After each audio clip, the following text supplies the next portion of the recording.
ময়ো পাইছোঁ ৰাতিপুৱাই কোনোবা এগৰাকী বন্ধুৱে মোক কংগ্ৰেছৰ নেতাৰ নামত আৰু কংগ্ৰেছৰ পেডত চান্দা তোলাৰ এখন কাগজ মোলৈকো পঠাইছে।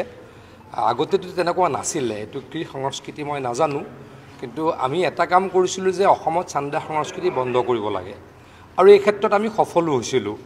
বহু দল সংগঠনে নিজৰ অনুষ্ঠানৰ বাবে এতিয়া চান্দা তোলা বন্ধ কৰিছিল, কিন্তু কংগ্ৰেছে নতুনকৈ কি আৰম্ভ কৰিলে নাজানো, এইটো ভাল হোৱা নাই। মই ভূপেন বৰা ডাঙৰীয়াক অনুৰোধ কৰিম এইটো যাতে বন্ধ কৰে, কাৰণ আকৌ এই চান্দা সংস্কৃতিয়ে লাহে লাহে কাজিয়ালৈকে নিব।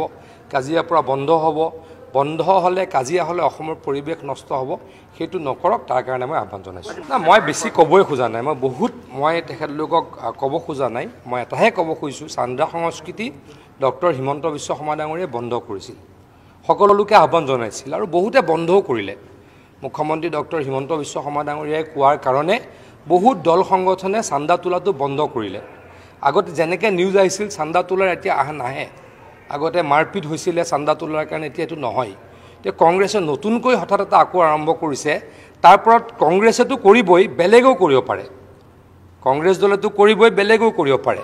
গতিকে দাবী ধমকি দিয়া, বন্ধ দিয়া, এটা নৈৰাজ্যৰ পৰিৱেশ কংগ্ৰেছে নকৰক, তাৰ কাৰণে মই অনুৰোধ